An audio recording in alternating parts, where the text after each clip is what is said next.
What's up, guys, and welcome to this. This is your TNA IMPACT review from January 18th, 2024. It's your boy LK from the SOS WrestleTalk right here on this YouTube channel. So if you haven't done so already, hit the like button, drop a comment, and smash that subscribe button. It's been a while. It's been a way long time. I hope you guys are all well. Looking forward to jumping into this TNA review. Drop down below in the comments what you thought about this show. Do you think the show was good? Do you think this show was bad? And how great do you think Josh Alexander versus Will Ospreay was? Because this was damn awesome. This is the first episode of Impact in the new TNA era. Obviously, it was Impact Wrestling for the last 7 years. And for me, I'm like a lot of the... Well, I'm not like these wrestlers at all. A lot of these wrestlers saying that they were a TNA kid. Now, I wouldn't say I was a TNA kid. But 2008, I was, I'd say about 11, 12, 13, 14, 15 from kind of 08 to 2012 were real prime TNA days for me. At one point, I remember I exclusively watched TNA over W. I'd obviously watch the W pay-per-views, but I would exclusively watch TNA. It used to be on the Bravo UK channel, then I went to Challenge. Fuck knows what it's on now, I just watch it online. But it's good to have, even though it's so simple as just a name, it's still the same wrestlers, it's still the same production, it's still the same creative, still Scott D'Amore, president of the company. But just because it's called TNA, it has that TNA logo on the ring, it has the TNA Cross the Line theme song, which was announced at the end, which was magnificent, which is a great little touch to old school TNA fans. But for me, it's kind of like, I've always called it TNA. Like, for example, Bound for Glory. I always say, because I've got a mate who's a wrestling fan, believe it or not, that does happen from time to time, and we always go, "You Bound for Glory, watch a TNA tonight," and it's still called TNA, even though they've been called Impact Wrestling so long. It's called TNA. But I apologise here, waffling already. 2 minutes into this show, and I've talked about bullshit. I'm a bit rusty. I haven't done this for a while, but I'm looking forward to diving into this when I'm doing this show now, and then I'm going to be doing the New Japan New Beginning in Nagoya show. Looking forward to covering that. And I've also just finished, because I'm doing the recording in batch, just finished watching the 1995 Royal Rumble, which I'm looking forward to review. We'll be reviewing loads of old school Royal Rumbles heading into the big one this Saturday, the Royal Rumble pay-per-view. We'll also be doing a predictions and preview show, as well as there's some New Japan shows coming during the week. There's some AEW goodness.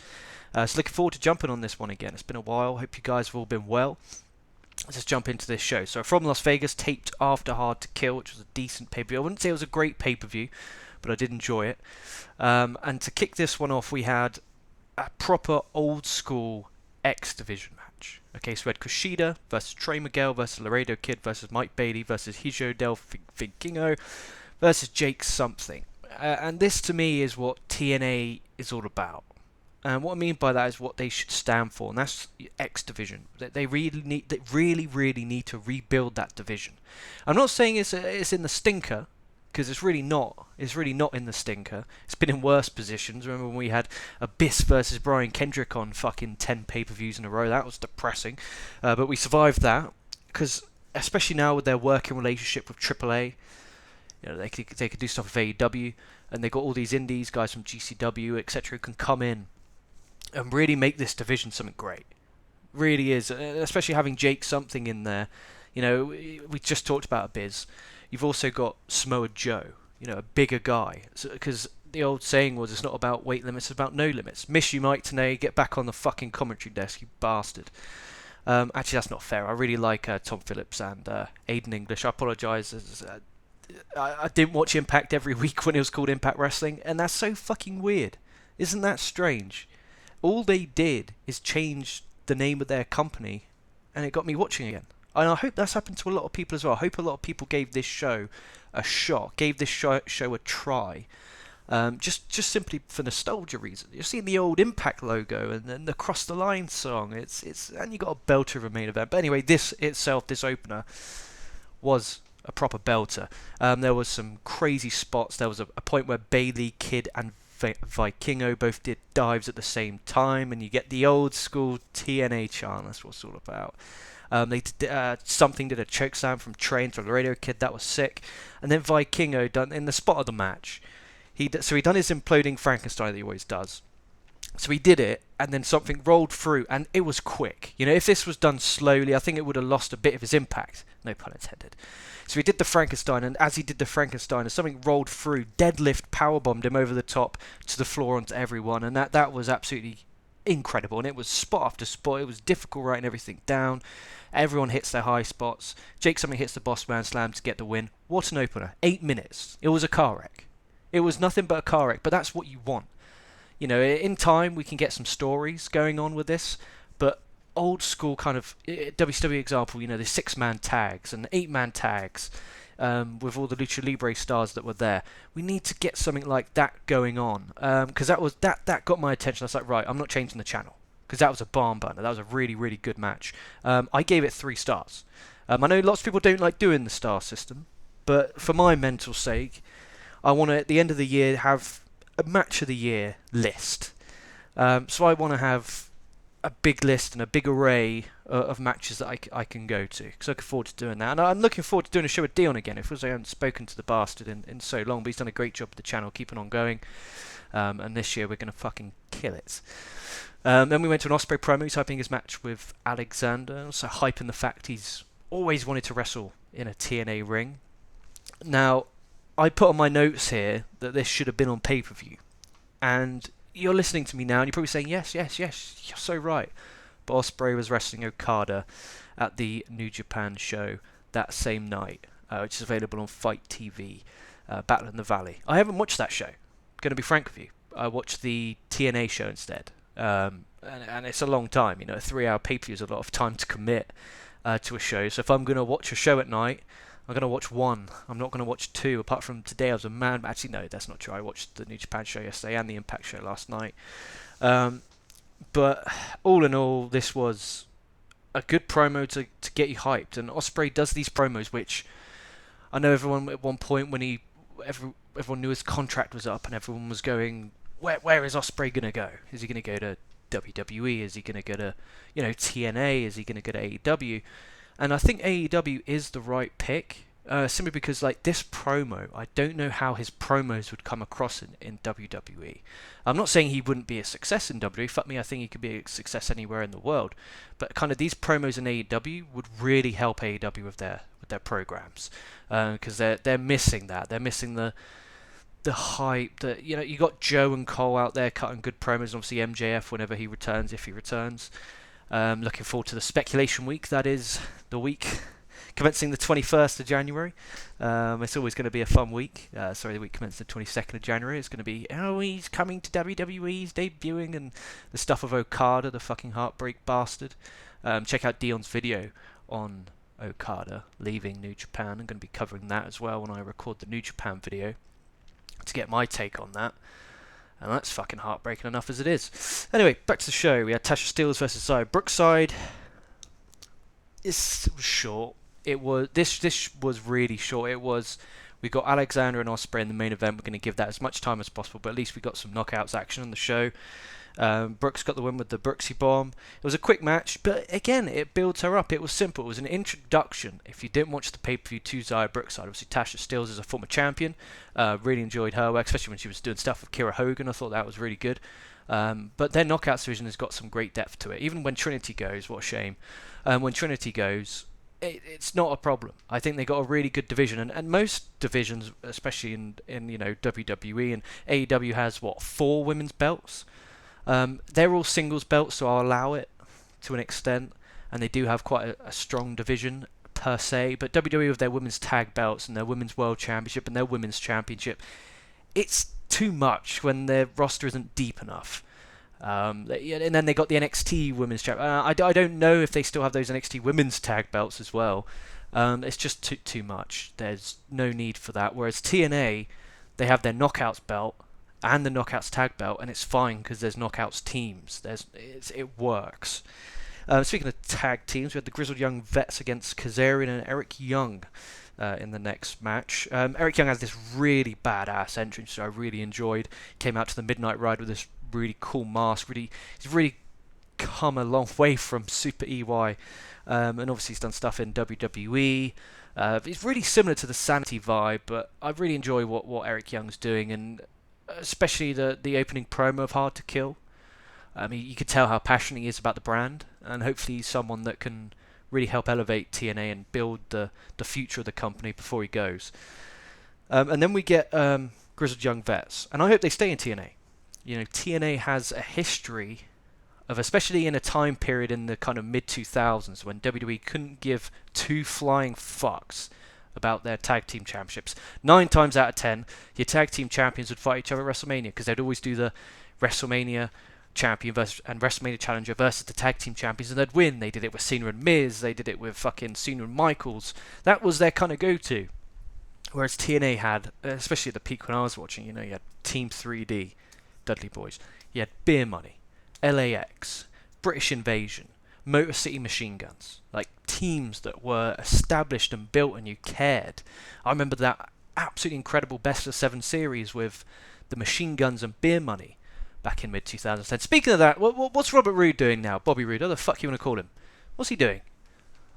Yeah, if he's just sitting there, just dwelling his thumbs, touching his cock. What? Can't, apologies, I'm very disturbed. He should fucking come to TNA. He should come to TNA. James Storm, I see him every now and then in NWA. He should come to TNA, do Beer Money again. You know, imagine Beer Money against the Grizzled Young Vets, Beer Money against ABC, Beer Money against the Rascals. You know, we're talking barn burners. Absolute, but I really hope that he comes back. And it's a shame Nick Aldis went to WWE as well. You know, he could have done some good stuff with TNA. Anyway, this was a pretty standard tag match. Eric Young got the hot tag until Kazarian accidentally hit Eric Young, and then bam, Grizzled Young Veterans hits with a knock your teeth out to get the win, and then post-match Grizzled Young Vets on the ramp speaking into the camera, basically called out the ABC. Let's get that booked. That'll be an absolute banger. And then post-match Kazarian attacks Eric Young, and what heat he got from the crowd. This is exactly what Kazarian needed. Great booking. Phenomenal booking. This is exactly what he needed. You know, he came from AEW, who's doing nothing, in all due respect. Whenever I say stuff like, for example, I just want to touch on earlier, I said Robert Roode sitting at home doing nothing, touching his cock. That's not in a disrespectful way. You know, he's probably still doing stuff backstage in a producer role, helping the future of the business. I'm not being disrespectful when I say that. I respect all of these wrestlers. They're putting their body on the lines for my entertainment, for your entertainment, and for the sport itself. So please, whatever I say, do not, unless I say I hate them, unless I say I hate them, then please don't take anything I say respect, because I know what this fucking politically correct world is like these days. There'll be people in the comments going, oh, LK's a bastard. I can't believe you said that Robert Roode sat at home touching. So let's just be sensible here. I want to take that back. Please don't cancel us. But Kazarian did not much in AEW, and again, that is in all due respect. So it would be cool and good to see Kazarian in a role where he can really build on this character. You know, I reckon him and Eric Young can have some really good matches. There's a No Surrender premium special coming up in February on TNA Plus. I'd like them to have a one-on-one match there. Then maybe at Sacrifice in March we get some form of weapons match, whether it'll be a Last Man Standing, who knows, Monsters Ball, whatever it is you want to do, and have a really good feud of it and really build on it.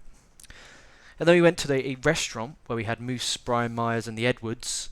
Eddie Edwards and his wife eating at a restaurant, and then they hype Myers, Moose, and Edwards versus Okada and the Motor City Machine Guns next week. That's going to be a really good match, and I'm looking for. And to be fair, the production quality of the promo package was decent. I must say, it was good quality picture, good quality audio. It didn't sound cheap. It was decent, and you know, Moose coming off as a world champion, and I dug it, and I'm glad they did the right thing by putting the world championship on Moose. Sorry, I was reading all my notes below. Wonder many podcasters still do that. I'm like, it's what I've always done, you know. And I've been podcasting. Well, I haven't properly full-time podcast, or say full-time. It's not like it's my job. I haven't podcast regularly since probably 2022. 21, so I'm a bit rusty, but before, I've been doing this since about 2014, and this is again, so I'm excited to do this show, right? So this is going to be a long one, and you know, the thing is, lots of people like long content, some people don't, and if you don't, I apologise. That's just how I do shows. I talk long, I dive into it, and I go off because my brain is just going 500 miles an hour and I go in that direction and that direction. But regardless, at the start, I remember I did stuff with, it was called I was about to say a company, but it ain't a fucking company, is it? I did stuff with Smark and Mark, and then we grew that. And I remember at one point we had a premium subscription service on the website, because it was a website where we put videos on YouTube and put on the site, and we also did audio. And I was doing kind of 10 to 12 shows a week behind a paywall. It was actually, we got to quite a few subscribers. But then I went to Coco Sports, had the time of my life there. Some great memories. Go check out Coco Sports if you haven't. That was a really good time. I remember being there and doing every Raw live after it aired, staying up to like 6, 7 a.m. in the morning. Do SmackDown live, and that was when it was on Tuesdays. So you'd have 2 nights in a row, and if there was a pay-per-view on the Sunday, you'd have Sunday night. I'd be up till kind of 6 a.m., 7, Monday and Tuesday, staying up all night. And then NXT live and Lucha Underground on the Wednesday. Thursday would be Impact Wrestling, and Friday would be a rest day unless there's a pay-per-view. Then it's had a really good time at Coco Sports. Go check out Coco Sports. You haven't done. Dave Coco still does some good shows. He's also on Twitch. And I also used to love doing stuff with Wrestling Ranting. Boom Booms from Coco Sports, and then I also did stuff with Dion at Coco Sports, and then I did stuff in Loudmouth, that Loudmouth Wrestling, because Loudmouth MMA, which I still think's going on, not 100% sure, he did some stuff with me, and he said he wanted to do a Loudmouth Wrestling channel, and would like me to head it.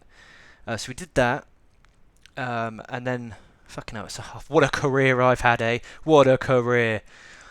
Fucking joke. And then I was doing stuff with Dion anyway, and he was doing SOS WrestleTalk, which he's always done. And I've done shows with many people, and I love all of them. And me and Dion clicked and did SOS WrestleTalk, and then we grew some success. We surpassed 1,000 subscribers. We were on our way up. And the New Japan Pro Wrestling, a company that we covered every fucking show of. And I mean that, every show. It would Road 2 covered, full detail. New Japan Cup, we would do the whole fucking show, the whole tour. G1, whole tour, wouldn't miss a date. And then they New Japan copyright striked us, and the channel got deleted. So all that hard work, because if you got 1,000 plus subscribers, you're going to be on the recommended pages more, you're going to be pushed more. And we had to start again, and Dion's done a great job, because it's basically been Dion by himself. And for that I apologise. I just had stuff going on. But I'm looking forward to really rebuilding this brand, because I do believe that, if we get Dion, and I remember when it was me, Dion, Jana and Patrick, shout out Patrick and Jana, that was some great times. And if you're listening to this and you have your own podcast, there's certain shows where you just come from, and it's boosted your mood, it's boosted your morale, because it's a form of expression. If you're wound up, if you're angry and you come on here and you scream and you shout about it, it's released. It's absolutely released. Anyway, where were we? Sorry. We had... Oh, it's been so long. Oh, if only you could see the smile on my face. So we had Nic Nemeths. He came out. Big pop. Nemeth says he's scared and excited, as he's wrestled in a different world for 19 years, and says he'll become TNA World Champion and he will beat Moose or his career. It'll be the best night of his career. Sorry, I was writing this in a very, very quick format. He says he won't jump over anyone, he'll earn his shot. And then Steve Macklin comes out, and this was great. Macklin says he worked from the bottom to become a world champion, and that all he sees in front of him is a phony, and his intentions are to take, as he always gave, and he won't let him use TNA to then go somewhere else. And then he said the line of the night: no one will remember Nic Nemeth. They will say, what the hell happened to Dolph Ziggler? This was a great promo. Crowd just eating out of the palm of both their hands. Really good stuff. And then Macklin goes for a punch. Nemeth ducks, hits the zigzag. Bam. We got a feud. So I reckon we're going to have Nic Nemeth facing some guys. And we're going to have Ziggler versus Macklin, which will be a great match. Somewhere down the line. Obviously, you need to build up Nemeth to challenge for Moose at a pay-per-view. I'm not sure when the next one is. Maybe it's Slammiversary, because no, Rebellion. It's Rebellion, wherever that was usually April time, isn't it? April, May. Let's hope for the Rebellion get Nic Nemeths versus Moose in a really good program. But this was a good promo. I want to see that match. And at the end of the day, that was their job. Their job was to go out there and sell this match. That's what they'd done. Speaking of selling some mighty tickets. We had Will Ospreay versus Josh Alexander 2. If you haven't seen the first one, go everywhere to watch it on TNA Plus. It's Bound for Glory 2023. That was a great match. This, however, my friends, was a fucking barn burner. And the story of Alexander, coming off all these losses and needing a big win, showed how desperate Alexander was to get this win. Just had this big fight feel, and that's something Ospreay always does well, which he deserves more credit for, is giving that big fight feel just by the way he stands, by the way he walks, his mannerisms. He's a real pro. And then just before they locked up, there was a TNA chant, and the smile on Ospreay's face, and as he did a gimmick with his hand where he is injecting himself, because that's what he loves, the TNA brand, and it's good. So this one started with some good tech work from the start. This was just the crowd. This whole match was electric. It was split 50-50. It was absolutely great. I'll just go over some of the big spots, just in case you haven't watched it, and to try and encourage you to watch it. There was a fucking Tiger Driver off the apron through the table, which looked like a nasty landing. There was some near falls with some finishes. Alexander hit a tombstone on the ramp, and he also did a Finley roll off the top rope, which was crazy. And then the fucking craziest, Ospreay doing a reverse runner off the top, and then immediately hitting the hidden blade. That got a 2 count. And then Ospreay hit a nasty Storm Driver, which made me absolutely cringe, because obviously the issues Alexander had with his neck. Alexander then hit the C4 to get the win. What a match. Standing ovation. Crowd going absolutely wild. My words not do justice just how good of a wrestling match this was. This is what TNA needed on their launch show. It's a shame this couldn't have been on pay-per-view, but more people will see it on Impact, 'cause it's free, than on the pay-per-view. So that's a win. They've also put Josh Alexander versus Will Ospreay 2 full on the YouTube channel. TNA's YouTube channel. So please go out of your way if you have not. If you're like, fuck TNA's a piece of shit, please go out of your way to check this match out, because it really, really was some really good stuff. And then Scott D'Amore comes out, and D'Amore, great decision to change the name to TNA, president of TNA. He just stands in the ring and just shouts "Holy shit!" And it was such an emotional promo.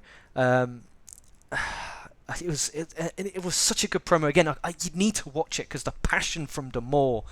I remember when I was getting pumped up. I was like, right, I'm gonna go to the gym. Like, I'm fucking raring to go. I reckon D'Amore, backstage, just pumps the shit out of everyone, not in a weird way. So D'Amore then goes, I've seen guys like Alexander and Ospreay, and they've taken the company TNA, and they fucking put life back into this. And it was just like him actually swearing, and D'Amore doesn't do that all the time, but when he does, it always means something. It's powerful. And then he goes, TNA is back and we're never going away. And then Cross the Line played, the old school TNA song. For Impact. Cross the Line played, and Ospreay smile on his face was great. Ospreay and Alexander have a handshake. D'Amore's promo was nearly in tears. That added to the quality of the match, the post-match. It really, really did. And as long as I've been doing this, and again, remember, I think the quality of wrestling has improved over the last few years. But then again, that could just potentially be my personal taste. I'm enjoying it, but I'm giving that's a 4.5 stars. It's not 5. I think if you put a world championship on this, if you put a better backstory, rather than just, I do like the story of Alexander being desperate, but if there was kind of a world championship on the line, this is the main event of a pay-per-view, that'd be a 5 stars. I'm getting it 4.5. Actually, no, I'm getting 4.75. It fucking deserves it. 4.75. If that was in a fucking massive building as well, and that's no knock to TNA, I like that they've reached, I think it was the highest grossing attendance since I think it was 2015 or something, so good for them. But man, what a match. You can watch this on if you don't want to get TNA Plus. Oh no, it's on YouTube.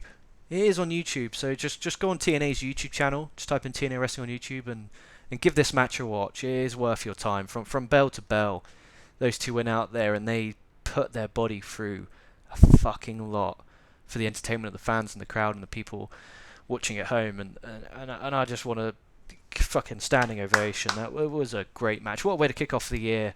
You know, some great wrestling, and we should really take especially because I'm used to coming on here back in the day and ranting and raving about how shit, especially watching all that WWE live with commercials. The idea of doing that today makes me feel unwell, but watching that all, and it was just shit. Especially 2017, 18, 16, 19, 15, 14 Raw. Just terrible. And now we're in 2024 and we get barn burners week after week. We're as wrestling fans, we're so lucky. And I really think that, guys like Ospreay, like Alexander, deserve to be respected and appreciated, because the stuff they're doing to their bodies is going to hurt in 10 to 20 years. It probably hurts now, but in the future it's going to really hurt them. But what a great match. Please go everywhere to watch it. I'm giving this show a thumbs up. Really enjoyed it. There wasn't much story development besides... But then saying that's not entirely true. We hype next week's six-man tag with Moose Myers, Edwards and Okada and Motor City Machine Guns. We also hyped Nic Nemeths. We then talked about Nic Nemeth challenging for the belt, so we know his intentions. We got Macklin versus Nemeth coming up. What else we got? We got Grizzled Young Vets. They were teasing stuff with the ABC, who were the TNA Tag Champs, and also Kazarian and EY. And then also Jake Something, he won the six-man tag. What's he going to be doing? So all in all, actually, I think this was a really good fucking episode of Impact. It was really well booked and some great matches. This is a great show. I'll be watching next week. I'll review next week's show a lot earlier. I do apologise this one was so late. I had the fucking biggest pain in the arse getting this headset. Because I don't want to use the mic. I want to use a headset so I can walk around with my notepad. I don't want to sit there at the desk because it fucking hurts. Sitting on there for an entirety, so it's nice to walk, and I feel like, especially when my hands are going, I can be a bit more free. But with that in mind, drop in the comments your thoughts and opinions on this episode of TNA Impact. It's been a pleasure talking to you guys for as long as it has. Apologies, this one's nearly half an hour in length. If you like that, that's great, because that's what I bring to the table. I also do short news form videos that I'll be bringing to the channel. This week's going to be stacked. This week's going to be really stacked with content. Like I said, I'm going to go over the classic Royal Rumbles. I'm going to do something I haven't done in a while. Review the episode of Raw. I'll be doing that Tuesday morning. So if you live in America, that really will be Tuesday morning. You'll open up your YouTube app and have that in your subscription boxes. We're also going to do an NXT review. I haven't watched NXT in a while. I'm going to do a SmackDown review. I'm going to do a Royal Rumble preview. I'm going to do a New Japan Road to New Beginning shows. There's one on the 23rd and one on the 24th of January, and I'll be reviewing both of them. I'll also be previewing both of them. Going to be a busy boy because I really want to kickstart this shit and really take this stuff off. But thank you so much for watching. Comment, subscribe, tell a friend to tell a friend. Price of subscription is $3.99. That's a shout out to Dion. I hope you've enjoyed this show, guys. Stay safe, stay well. It's been your boy LK. It's been a pleasure, and I'll be catching your asses down the line.